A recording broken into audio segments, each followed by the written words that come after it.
అందరికీ జై భీమ్. నేను Rajesh Mahasen. Welcome to Mahasen media. Jaganmohan Reddy నోట్లోంచి ఒక అరుదైన మాట ఒకటి ఈ మధ్యలో అతను మాట్లాడడం జరిగింది, నిన్న మొన్న అనుకుంటా. Man made వరదలట.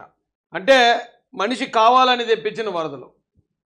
ఒక రకంగా చూస్తే డైరెక్ట్ ఆన్సర్ అదే వస్తుందండి.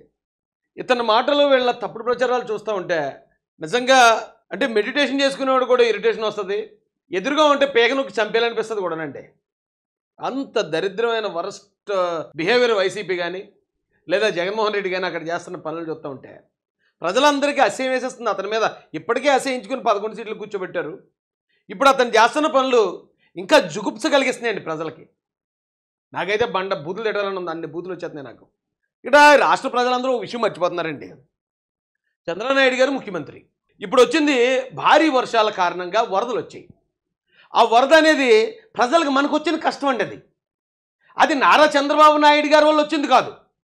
లేదా మనం నారా చంద్రబాబు నాయుడు గారి కోసం కష్టపడడానికి ఎక్కడికన్నా వెళ్తే ఆయన ఏదో పని చెప్పాడు, ఆ పని కోసం మనం వెళ్ళి మనం అక్కడ వరదలో చిక్కుకుంటే చంద్రబాబు నాయుడు గారు మీరు చెప్పారు ఏంటిది అనొచ్చు. అది మనకు వచ్చిన కష్టం, ప్రజలకు వచ్చిన కష్టం. అది ఆ కష్టాన్ని చంద్రబాబు నాయుడు గారు హ్యాపీగా ఇప్పుడు జగన్మోహన్ రెడ్డి ఎలాగైతే వచ్చి పొద్దున్న వచ్చి సరదాగా సెల్ఫీలు దిగేసి డ్రోన్ షాట్లు కొట్టేసుకుని శుభ్రంగా ఇంటికి వెళ్ళి అలా పడుకున్నాడో చంద్రబాబు నాయుడు గారు కూడా అలా పడుకుని ఆ ఎన్డీఆర్ఎఫ్ వాళ్ళని పనులు చేస్తే అయిపోద్ది. కానీ ఆయన మన కష్టాన్ని పంచుకుంటున్నప్పుడు అక్కడ కొద్దిమంది రాజకీయ విమర్శలు చేస్తున్నారండి. ఇక్కడ కూడా ఏమో అంతకన్నా దరిద్రం ఇంకోటి లేదురా బాబు. ఇది ప్రకృతి వైపరీత్యం అంటారు దీన్ని. ఈ కష్టాలు ఎక్కడన్నా వస్తాయి. రోజు వచ్చింది గబ్బునోరు వేసుకుని అబ్బాయి చంద్రబాబు నాయుడు గారి వల్ల వచ్చిందట. ఈ జగన్మోహన్ రెడ్డి వచ్చాడు, అతను గబ్బునోరు వేసుకుని ఇది మ్యాన్ మేడ్ మిస్టేక్ అట, మ్యాన్ మేడ్ వరద అట. మరి మన కేరళలో వచ్చినాయి కేరళలో వచ్చినాయి ఎవరు మేడ్ అయ్యి జగన్ రెడ్డి? కేరళ లేకుండా 2 గ్రామాలు కొట్టుకుపోయాయి. 300 చిల్లర మంది చచ్చిపోయారు, ఎంతోమంది గల్లంత అయిపోయారు. దేవుడి దయ వల్ల ఇక్కడ ఇంకా ప్రాణ నష్టం అనే వార్తలు వినలేదు మనం. మొత్తం ప్రభుత్వం అంతా అక్కడే ఉంది. మరి కేరళలో చచ్చిపోయింది ఎవరి మిస్టేక్ అంటో జగన్ రెడ్డి? నిజంగా మీలాంటి ఎదవలు ఉంటే రాజకీయ నాయకులుగా, మీలాంటి ఎదవలు ఉంటే భూకంపం వచ్చినా అది రాజకీయ పార్టీలకే, ఇంకోటి జరిగినా అది రాజకీయ పార్టీల విమర్శలే. ఇప్పుడు ఎవడన్నా బుద్ధున్నోడు ఎవడన్నా ఉంటారు ఎదవల్లరా, రే వైసీపీ ఎదవల్లరా, అక్కడికి వెళ్ళినా ఆ గడ్డి తిని ఎదవల్లరా. బుద్ధున్నోడు ఎవడన్నా ఉంటే అరే ఇది ఎవరు ఊహించండి, సడన్గా ఇంత భారీ వర్షం, ఎప్పుడూ లేనిది విజయవాడ చరిత్రలో ఇంత వరద వచ్చేసింది. ఈ విజయవాడ అంటే మన రాష్ట్రానికే ఇది హార్ట్. ఇది మన తరపు మనం సాయం చేద్దాం. అరే బాబు అగా పలానా చోట సాయం అందట్లేదట, గవర్నమెంట్ ఒక ఆ 2 వీధుల్లో చేస్తుందట, ఈ వీధిలో సాయం అందలేదట, సరే రండి మనం వెళ్ళి చేద్దాం. కొన్ని బోట్లు కొన్ని వచ్చాయట, ఆ కొన్ని బోట్లు అక్కడ తిరుగుతున్నాయట, ఇక్కడ బోట్లు లేవట, రండి వైసీపీ నుంచి ఏర్పాటు చేద్దాం. ఇలా ఉంటారా ఎదవల్లారా? ఎవడన్నా మనిషి అయితే అలా ఉంటాడు, అంతే తప్ప మీరు మనుషులేడరా, మీరు అబద్ధాలు పుట్టిన బతుకులు. కాబట్టి దీన్ని కూడా రాజకీయం చేసేద్దాం, దీన్ని కూడా ఇది చేసేద్దాం. మీ అమ్మ ఏం బతుకులు బతుకుతున్నారా బాబు. వచ్చి ఏమండి కన్నీటి వరదటండి. సాక్షి వాళ్ళు బెజవాడిని ముంచేసిన బుడమేరు బాబు అలసత్వం అంటండి. బాబు అలసత్వం ఎటు చూసిన హాకారాల్లో అంతా హృదయ విదారకం. బాబు అలసత్వం ఏంటంటే నాకు అర్థం కాలేదు. జగన్ రెడ్డి కూడా ఒక వీడియోలో చెప్తున్నాడు, అది ఏదో కానీ చేసేస్తుంటే ఆ వర్షాలు వస్తాయని ముందుగా చెప్పారు కదా, వర్షాలు వస్తాయని చెప్పారు కదా, వరదలు వస్తాయని కూడా ఊహించాలి కదా, వరదలు వస్తాయి ఎక్కడ వస్తాయి కూడా ఊహించాలి కదా అని ఒక వీడియోలో మాట్లాడాడు, విన్నాను నేను. వర్షాలు వస్తాయని వాతావరణ కేంద్రం ఎప్పుడు చెప్తుంది జగన్ రెడ్డి, కానీ చరిత్రలో ఇప్పుడు దాకా ఎప్పుడు విజయవాడ మునిగిపోలేదు. విజయవాడ మునిగిపోతుందని అసలు ఎవరు ఊహించరు. ఊహించని జరిగితేనే దాన్ని ప్రకృతి వైపరీత్యాలు అంటారు బాబు. జగన్ ఊహించనివి జరుగుతాయి, ప్రకృతి అన్ని చోట్ల జరుగుతాయి. అంతేగాని ఇది చంద్రబాబు నాయుడు గారు అలసత్వాన్ని రాసావు చూడు, ఇది నీ పిచ్చికి పరాకాష్టయా, నీ పిచ్చికి. నిజంగా మ్యాన్ మేడ్ అంటే ఏంటో తెలుసా జగన్ రెడ్డి? నువ్వు అన్నమయ్య డ్యామ్కి గేటుకి గ్రీజ్ పెట్టించాలని చెప్పారండి నీతోటి. ఆ గేటుకి గ్రీజ్ పెట్టించడానికి కూడా నీకు టైం లేదు దోచుకోవడంలో. నువ్వు ఆ గేటుకి గ్రీజ్ పెట్టించకపోవడం వల్ల గేటు కొట్టుకుపోయి వాటర్ వచ్చేసి 33 మంది గల్లంత అయిపోయారు, 6 డెడ్ బాడీలు దొరకలేదు. 33 మంది చచ్చిపోయారు, 6 డెడ్ బాడీలు దొరకలేదు. సో 33 + 6 ఎంత? 39 మంది చచ్చిపోయారు నీ వల్ల. అది మ్యాన్ మేడ్ మిస్టేక్ అంటారు దాన్ని. ఇప్పుడు అది నువ్వు చేసిన తప్పు. నువ్వు చేసిన తప్పు వల్ల దాదాపు 39 మంది చచ్చిపోయారు. అప్పుడు ఇక్కడ చంద్రబాబు నాయుడు గారు రాత్రి అనక పగలనక తిరుగుతున్నారయ్యా. ఇప్పుడు 39 మంది చనిపోతే జగన్ రెడ్డి ఎలా వెళ్ళాడు తెలుసండి అక్కడికి? సాగుతుంది. అన్నమయ్య ప్రాజెక్టు ప్రభావితం చేసే గ్రామాల్లో మొదటి గ్రామమైన పులపుత్తర్లోని సీఎం జగన్ పర్యటించారు. ఇంటింటికి తిరిగి గ్రామస్తులు పడిన ఇబ్బందులు అడిగి తెలుసుకుని న్యాయం చేస్తామని హామీ ఇచ్చారు. హెలికాప్టర్లు వచ్చాడు చాలా హ్యాపీగా.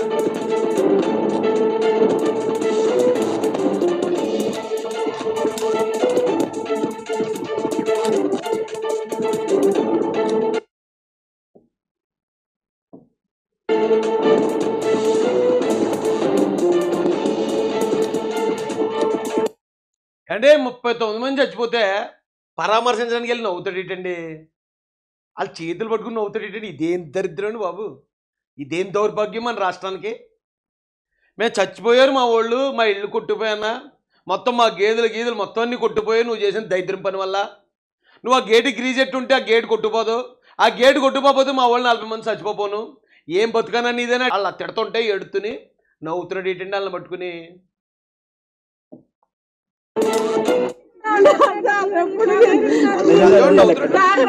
కట్టుకోలేము సార్, మాకు ఇల్లే లేవు సార్, అన్ని వినాయి సార్.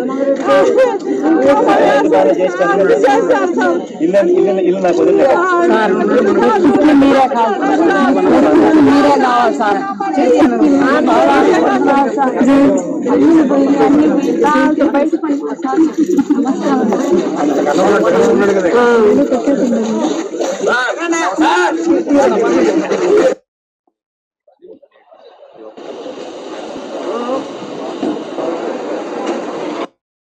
ఇది చూడండి ఎలాంటి టెంట్ వేయించుకున్నాడు. లోపల గ్రీన్ మ్యాట్ కూడా కనపడుతుంది లేదు చూడండి. ఆ గ్రీన్ మ్యాట్ టెంటోని జగన్ రెడ్డి అతను ముఖ్యమంత్రిగా ఉన్నప్పుడు. కానీ ఇక్కడికి వచ్చేటప్పటికి చంద్రబాబు నాయుడు గారు చూడండి ఏం చేస్తున్నారు. ఈయన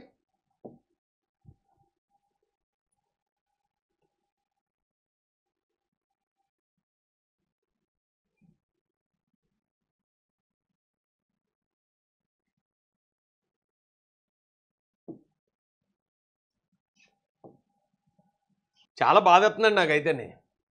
అసలు న్యాయం అంటూ ఉందా? మనిషి పుట్టాం కదా, మనిషి పుట్టినప్పుడు కనీసం మనసు గద్దెత్తది కదండి. మరి అంత అన్యాయంగా వెళ్తూ ఉంటేని ఆయన అంత కష్టపడుతుంటే జగన్ రెడ్డి ఎలాగ రాలేదు.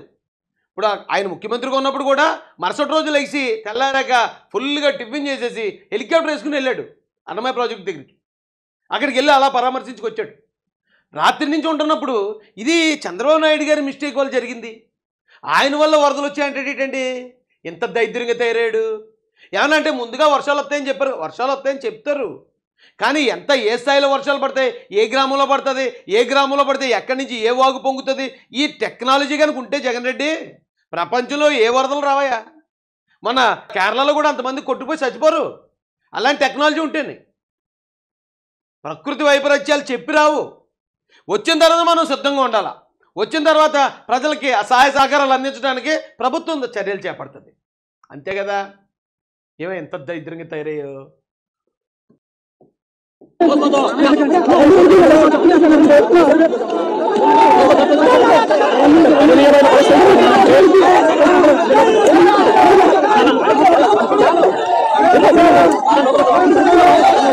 నాకు పిచ్చి చెప్తుందండి ఇలా చూస్తుంటే.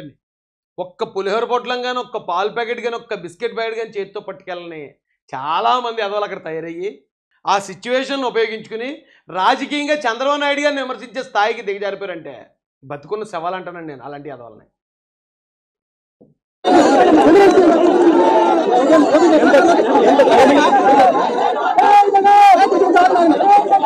దయనీయమైన పరిస్థితి ఇక్కడ ఉంది అంటే అసలు మైకు పెట్టి ఎవరైనా కూడా అడగండి. నిజంగా ఎంత దారుణమైన పరిస్థితి అంటే ఇక్కడ నుంచి మనుషులు ఇళ్లలో నుంచి దాదాపుగా 2 రోజుల పాటు కనీసం తిండి కూడా లేని పరిస్థితుల నుంచి నడుచుకుంటూ వాళ్ళంతా కూడా బయటకు వస్తా ఉన్నారు. ఓట్లు ఏమైనా ఏంటంటే చాలా ఓట్లు, ఆ ఓట్లు కూడా ఎక్కించుకునే పరిస్థితులు, సందులేకి బంధువులేకి పోని పరిస్థితి. ఓట్లలో వచ్చే వాళ్ళ సంఖ్య ఎంతమంది ఉన్నారు, నడుచుకుంటూ వచ్చే వాళ్ళ సంఖ్య ఎంతమంది ఉన్నారు ఒకసారి గమనించండి. నడుచుకుంటూ జనం వస్తే నువ్వు అరేంజ్ చేయొచ్చు కదా జగన్ రెడ్డి. చంద్రబాబు నాయుడు గారు తన శక్తి వంచన లేకుండా ప్రభుత్వం చేయాల్సిన సాయ కార్యక్రమాలు చేస్తుంది కదా. నీకు నడుచుకుంటూ వచ్చేవాళ్ళు, ఆకలితో ఉన్న వాళ్ళు నీకు కనపడరు కదా. నువ్వేం పీకవే వాళ్ళకి, నువ్వేం సాయం చేసే వాళ్ళకి?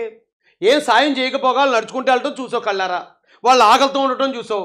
వాళ్ళకి ఏం సాయం అందించకుండా వచ్చి నువ్వు మైకిల్ దగ్గరికి వచ్చి మరి నువ్వు పోసుకోలు కబుర్లు చెప్తున్నావు.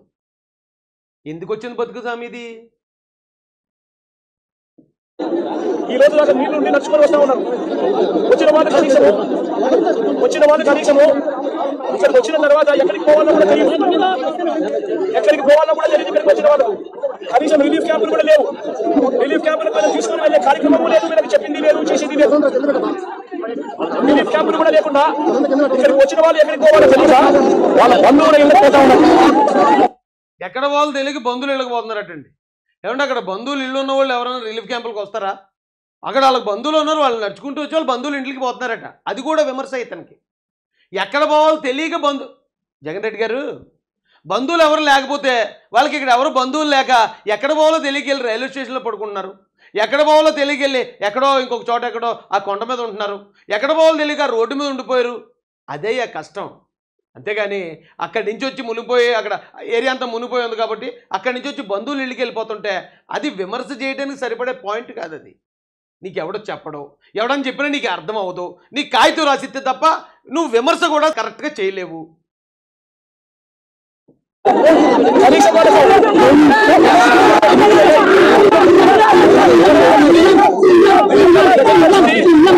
మళ్ళీ జనాన్ని పెట్టుకుని సీఎం అని అనిపించుకుంటున్నాడండి.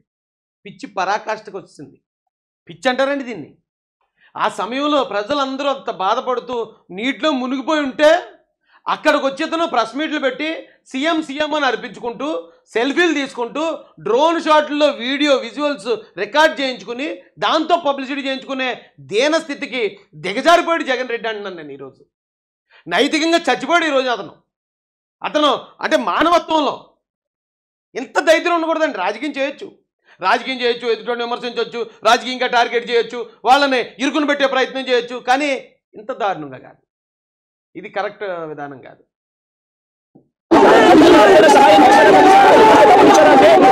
ఒక్కరికి కూడా ఒక తమ్ముడి పైసా కూడా కనీసం రూపాయలు కూడా డబ్బులు ఇవ్వలేదంటే ఏంటండి? ఇప్పుడు జగన్ రెడ్డి ఒకవేళ వాళ్ళ చేతిలో డబ్బులు పెట్టినా అక్కడ ఏమి షాపులు ఉండవా వెళ్ళి కొనుక్కోవడానికి? అక్కడ ఏమి షాపులు కానీ హోటళ్ళు కానీ అవి ఏమీ లేవు అక్కడ. ఈ టైంలో డబ్బులు ఏం చేసుకుంటారు? వాళ్ళు ఆహారాన్ని అందించాలి. ఎవరన్నా ఎక్కడన్నా వరద బాధితులు ఉన్నప్పుడు వాళ్ళకి ఆహారం, దుస్తులు, దుప్పట్లు ఇవి అందిస్తారు తప్ప డబ్బులు ఇవ్వటం అనేది ఎక్కడ ఉండదు. డబ్బులు ఇచ్చిన వాళ్ళు ఏం చేసుకోరు, అది మళ్ళీ నీటిలో తడిసిపోతాయి. డబ్బులు ఇవ్వలేదని విమర్శించండి. అంటే మనోడు అనుకుంటే ప్రతి ఒక్కడికి ఇంటికి 1000 రూపాయలు చెప్పి ఇచ్చేద్దరండి. తెల్ల రేషన్ కార్డు ఉన్న వాళ్ళకి 1000 రూపాయలు. ఇంకా పండుగ చేసుకోవడం, ఇంకా దీపావళి చేసుకుంటారా, దసరా చేసుకుంటారా, క్రిస్మస్ చేసుకుంటారా, రంజాన్ చేసుకుంటారా, వాళ్ళ ఇష్టం. ఇంకా 1000 రూపాయలు ఇచ్చేసి మనోడు ఇంట్లో పడుకుంటాడు పోయి. ఏమన్నా అంటే 1000 రూపాయలు ఇచ్చాం కదా, ఎంతకన్నా ఇంకేమిస్తారు, మీకోసం బోట్లు పంపించి మీకోసం భోజనాలు ఎన్ని అరేంజ్ చేస్తారు మళ్ళీ అని వాళ్ళు పేటీఎం గాళ్ళతో తిట్టిస్తాడు. మళ్ళీ డబ్బులు ఇవ్వలేదటండి వాళ్ళకి. ఇప్పుడు డబ్బులు అవసరం ఉంటాయి. అప్పుడు వాళ్ళకి వాళ్ళ దగ్గర ఉంటాయి డబ్బులు. ఆ డబ్బులన్నీ తడిసిపోయి కొట్టుకుపోయి ఉంటాయి. నిజంగా ఇంత దారుణంగా ఉన్న పరిస్థితులు బహుశా ఎప్పుడు కూడా చూసి ఉన్నాం. ఆశ్చర్యకరించే విషయం ఏంటి తెలుసా? ఈ ఫ్లక్స్ ఏదైతే చెప్తా ఉన్నాను, ఈరోజు ఈ ఫ్లక్స్ ఏదైతే కనిపిస్తా ఉన్నాయో ఇవి స్వయంగా మ్యాన్ మేడ్ ఫ్లక్స్. ఇది మ్యాన్ మేడ్ ఫ్లక్స్. దాని అర్థం ఏంటి అంటే ఫ్లడ్స్ అని మ్యాన్ మేడ్ అనకూడదు జగన్ రెడ్డి గారు. ఫ్లడ్స్ అని ప్రకృతి వైపరీత్యం, వర్షాలు అంత ఎక్కువ పడితే అని అనుకోరు. ఒకవేళ పడినా ఎప్పుడు మునిగిపోని విజయవాడ హైట్లో ఉంటుంది సిటీ. అది అలాంటి సిటీ మునిగిపోతే ఎవరు ఊహించలేదు. దాన్ని మ్యాన్ మేడ్ అనరు.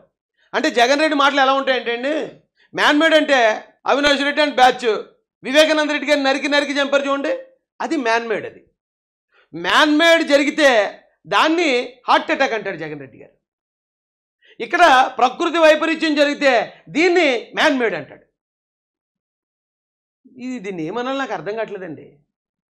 నాకు తెలిసి భూకంపాలని, వరదల్ని, తుఫానుల్ని ఒక పలానా వ్యక్తి వల్ల వస్తున్నాయి ఇవన్నీ అని చెప్పిన ఏకైక మేధావి, ఏకైక పిచ్చోడు ఈ ప్రపంచంలో ఎవరున్నారంటే జగన్ రెడ్డి గారే. ఒక మనిషి వల్ల వరదలు వస్తాయి, ఒక మనిషి వల్ల తుఫాన్లు వస్తాయి, ఒక మనిషి వల్ల భూకంపాలు వస్తాయని చెప్తున్నాడు. చంద్రబాబు నాయుడు గారు వాళ్ళు అంటండి రాష్ట్రపతి పాలన కావాలా మరి జగన్ రెడ్డి గారు? అడిగేయండి. చంద్రబాబు నాయుడు గారిని దీపమనండి, రాష్ట్రపతి పాలన పెట్టేమనండి, లేకపోతే మిమ్మల్ని మళ్ళీ ముఖ్యమంత్రి సీట్లో కూర్చోబెట్టేమనండి. పని అడిగండి. అది కూడా అండి. ఇంత దరిద్రంగా మాట్లాడి మీరు ఒకటి మాట్లాడితే మాత్రం పోయిందేముందండి. ప్రభుత్వం స్పందించాల్సిన రీతిలో స్పందించకపోవడంతో ఈ రకంగా అన్యాయమైన పరిస్థితి నెలకొని ఉంది. అడుగుతా ఉన్నా, ఇంతకు ముందు కూడా వరదలు వచ్చాయి, ఇంతకు ముందు కూడా వర్షాలు వచ్చాయి, ఇప్పుడు పడిన వర్షం కన్నా ఇంకా ఎక్కువ వర్షాలు కూడా పడ్డాయి. ఎల్లవా బాబు సరగా వచ్చేది బూతులు వచ్చేస్తానే నాకు ఇంకా మళ్ళీ అనవసరంగా జగన్ రెడ్డి గారిని తిట్టిన రాజేష్ మహాసన్ ఆ బ్యాట్ నేమ్ నాకెందుకు కానీ బయలుదేరు.